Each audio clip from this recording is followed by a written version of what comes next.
प्रकार से कलयुग का वर्णन माता को सुना रहे त्रिकालदर्शी भगवान शिव जी, अब पक्षीराज को कथा सुना रहे काकभुसुंड जी। कली का कितना प्रभाव है कि पुत्र कितना तक मानता है कि जब तक से उसकी विवाह नहीं होती है। राजा एक पति का धर्म कितना गिर गया है कि उसकी पत्नी पति के लिए करती है, फिर भी वो दासी के मोह में फंसने को बाध्य हो जाता है। ससुरारी प्यारी लगी जब उसकी पत्नी आती है तो फिर वो माता पिता ससुर सास बन जाते हैं, और उस समय वह इतनी सुंदर प्रिय उसकी ससुरारी लगने लगती है। तब क्या होता है, ससुरारी का जब भी मोह उसे आता है तो अपनी माता पिता, अपने पिता जननी का वह विमुख करने लगता है, दूरी बिछोह करने लगता है। और कहकर रिपुरूप कुटुंब, रिपुरूप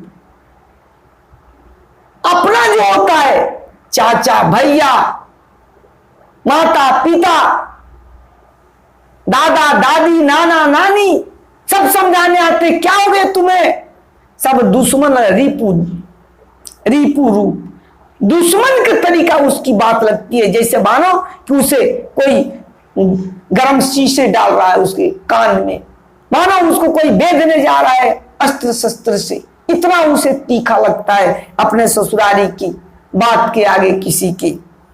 नृप पाप परायण धर्म नहीं, करी दंड विडम प्रजा नीतहि।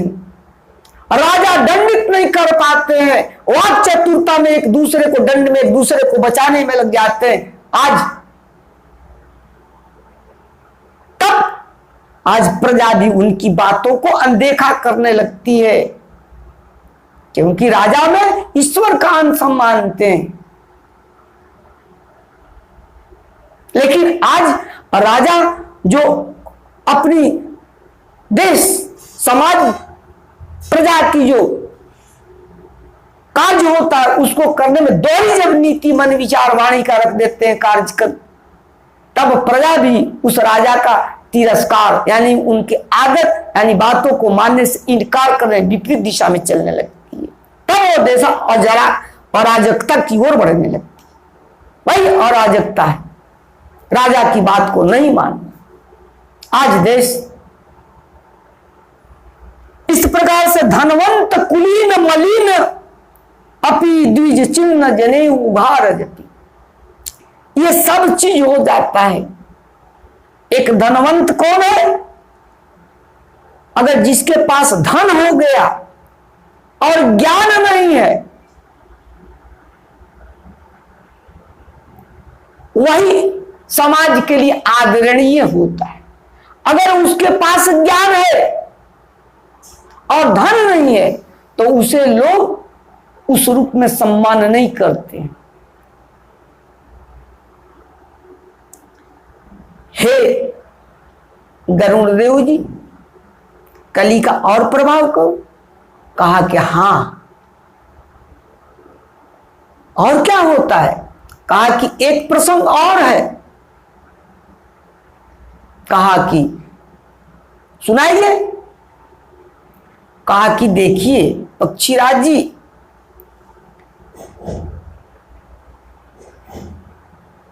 कलयुग जो है ना उसमें बहुत से परिवर्तन देखने को मिलता है। एक अबला जो होती है, अबला नारी वह होती है जो कुछ नहीं कर सकती, निसहाय है, उसको कोई सहारा देने वाला होता। मैंने कहा कि एक स्त्री का 3 रूप में संरक्षण करने वाले होते, उसकी सुरक्षा देने वाले होते। बालकाल में माता पिता भाई, युवावस्था में पति, और जब वृद्धावस्था को प्राप्त करने लगती है चौथेपन में पुत्र। ये 3 अवस्था एक नारी की रक्षा तंत्र होता है। लेकिन वह जब उसका श्रृंगार चला जाता है तो सब कुछ चला जाता है। लेकिन उसका कैसा रूप होता है, तो उसका रूप जो है वह भी कली के प्रभाव में आ जाता है।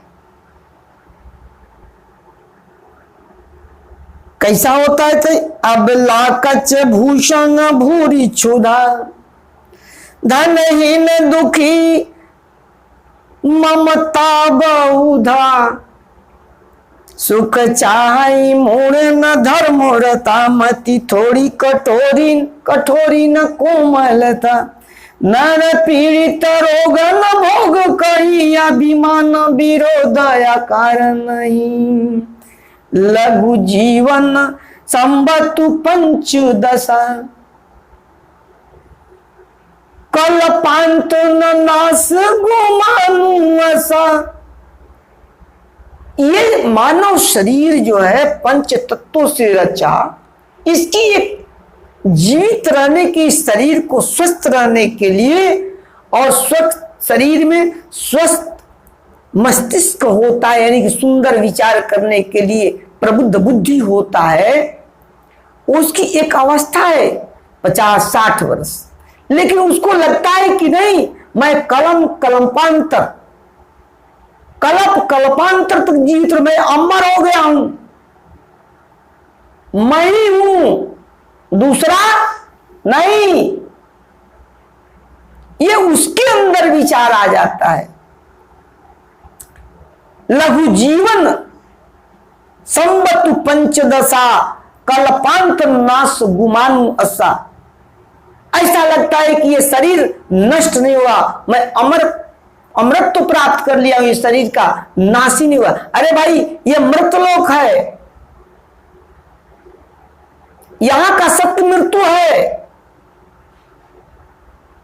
यह हमेशा हम लोगों को ध्यान में रखना होगा। ये स्वर्गलोक नहीं है, ये क्षीर सागर नहीं है, ये सालोक नहीं है, मुक्ति लोक नहीं है। ये कौन लोक है? ये मृत्यु लोक है। यहां का सत्य मृत्यु है और इसका प्रमाण हम देते हैं। मृत्यु से पहले ऊंच नीच जाति पार्टी सब देखते हैं, गरीब धनवान शिक्षित अशिक्षित सब मानते हैं, लेकिन जब भी उसका परिणाम हो जाता है और शव यात्रा होता है, उस समय सब उसे नमस्कार करते, क्योंकि ये मृत्यु सत्य है और हम सत्य का नमस्कार करते, न कि उस व्यक्ति का करते, न उसका व्यक्तित्व का करते हैं।